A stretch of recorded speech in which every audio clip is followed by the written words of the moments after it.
10 سال ان کا لاڈلا ہوتا ہے، 5 سال اسے رکھتے ہیں، 5 سال اسے ذلیل کرتے ہیں، پھانسی دیتے ہیں، یا یہ کہ پھر اسے کرپشن کے کیسز میں گھساتے ہیں. یہ کہانی ہے پاکستان کی.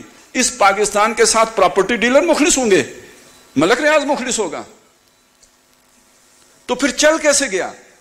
بھائی امریکہ کی ضرورت بن گیا. یہ آخر فرعون کے دل میں بھی اللہ نے موسیٰ کی محبت ڈال دی تھی نا. وَأَلْقَيْتَ عَلَيْكَ مَحَبَّةً مِّنِّي، او موسیٰ تیرے اوپر میں نے اپنی محبت کا پرتو ڈال دیا تھا. فرعون رکھتا کیسے نا. تو اللہ کے لیے تو اتنا کرنے کی بات ہے. یہ ملک آج تک چلا ہی نہیں. ہماری جو ہڈ حرامی تھی نا، بعض اوقات آدمی کی سستی کاہلی اس سے بہت بڑا کام کرا لیتی ہے. مطلب میں چلنے سے کتراتا ہوں تو میں سوچوں گا نا یار چلنے سے بچوں کیسے، پہیا ایجاد کر لوں گا. میں نہیں چلنا چاہتا، زور نہیں لگانا چاہتا، طاقت بچانا چاہتا ہوں، بھائی میری انرجی کیسے بچے، انجن بنا لوں گا. سمجھ گئے؟ تو ہم نہیں لڑنا چاہتے. یار انڈیا سے کون لڑے، مارتے ہیں، ایٹم بم بنا لیتے ہیں. نہیں سمجھے؟ وہ کوئی ہم نے اچھی نیت سے نہیں بنایا ہے، کیونکہ ہم نے کاروبار کرنے ہیں، انڈیا والوں سے لڑنا پڑے گا تو یہ ساری عیاشیاں ختم ہو جائیں گی. ایٹم بم ہوگا نا، ڈیٹرنس، تو ڈیٹرنس ہوگا تو پھر انڈیا لڑے گا نہیں، تو لڑے گا نہیں تو وہ بھی کھائے تو ہم بھی کھائیں. بن تو گیا، لیکن وہ اس کے منصوبے میں کسی اور غرض سے بنا، ان کے منصوبے میں کسی اور غرض سے بنا. یہ چلانے کے لیے تو نہیں بنایا، اس نے کسی اور منصوبے کے تحت بنایا. تو اب اس خطے میں آپ 2 چیزیں اور جمع کر لیں. یہ جو آپ نے تاریخ بھی پڑھی اور جغرافیہ بھی دیکھا، وہ نظریہ جو ہم نے زندہ کیا تھا 2 قومی نظریے کی صورت میں، اور اس کے ساتھ ایٹمی طاقت. نتیجہ کیا ہے؟ نتیجہ سمجھ لیجئے. اس وقت دنیا کا فوکس اس خطے پر ہے. کس دنیا کا؟ شیطان دنیا کا. اس دنیا کا منصوبہ آپ سمجھ لیں.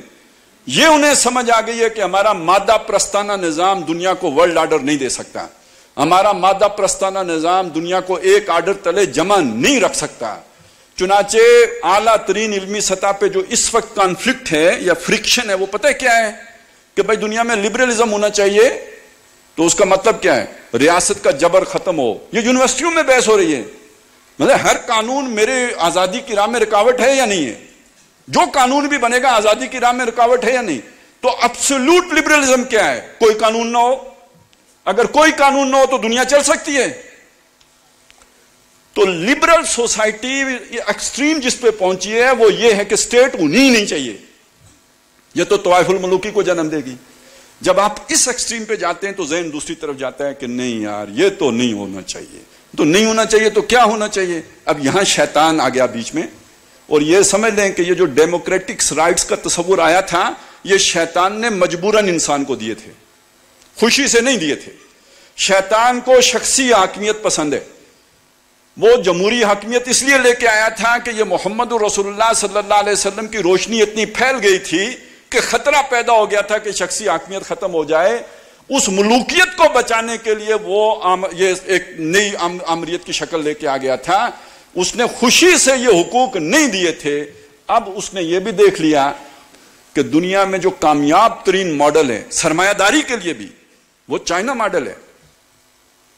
وہاں کوئی مزدور ہڑتال نہیں کر سکتا، وہاں کوئی مزدوروں کے رائٹس نہیں ہیں، وہ تو مشینیں ہیں.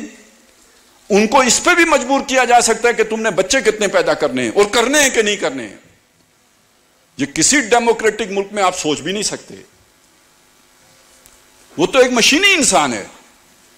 تو سرمایہ دار کے اعتبار سے دنیا کے لیے بہترین ماڈل چائنا ماڈل ہے. اور اس چائنا ماڈل لانے کے لیے دنیا میں اب جو ابھی فیشزم کی بات کی جا رہی تھی، وہ ریسزم کی بنیاد پر فیشزم آ رہا ہے. مغرب میں جو چیز تیزی سے پھیل رہی ہے وہ وائٹ سپریمیسی کا تصور ہے. اور ہمارے پڑوس میں ہندوستان میں یہ جو مودی لے کے آیا ہے، یہ ہے برہمن اور یہ ہندو اور ہندو ذات کا جو ہے وہ بالادستی. وہاں پہ بھی فیشزم آ رہا ہے نا، انڈیا میں بھی آ رہا ہے. اور یہ جبر کی کو مسلط کر کے دنیا کو ایک عالمی جیل میں تبدیل کرنے کا منصوبہ ہے. یہ شیطانی منصوبہ ہے. اور اس کے لیے بڑی بڑی ریاستیں ختم کریں، چھوٹی چھوٹی ریاستیں بنائیں. ابھی وہ پاکستان کے ٹکڑے کرنے کی سوچ رہے ہیں اور ہندوستان بے وقوف خوش ہو رہا ہے. مودی کو سب پتا ہے یہ پکا بدماش ہے, لیکن عام ہندوستانی کو نہیں پتا. وہ سمجھتا ہے کہ ہم سپر پاور بن گئے, اگلی باری تمہاری ہے, تمہارے بھی ٹوٹے کریں گے اور دنیا میں کسی ملک کو نہیں چھوڑیں گے, سب کا جغرافیہ تبدیل کریں گے, چھوٹی چھوٹی ریاستیں بنائیں گے تاکہ وہ کنٹرول آسانی سے کی جا سکے. منصوبہ یہ, اور اس کے لیے ظاہر پوری دنیا کا جغرافیہ بدلنا ہے اور خود کہاں بیٹھنا ہے, اسٹریٹجیکلی کون سی جگہ ہے جہاں ہم نے آ کے ڈیرا جما کے پوری دنیا کو کنٹرول کرنا ہے. یہ ہم سے مراد امریکہ نہ لیجئے, یہ ہم سے مراد صرف یہودی بھی نہ لیجئے, دنیا کی شیطانی طاقتیں لیجئے.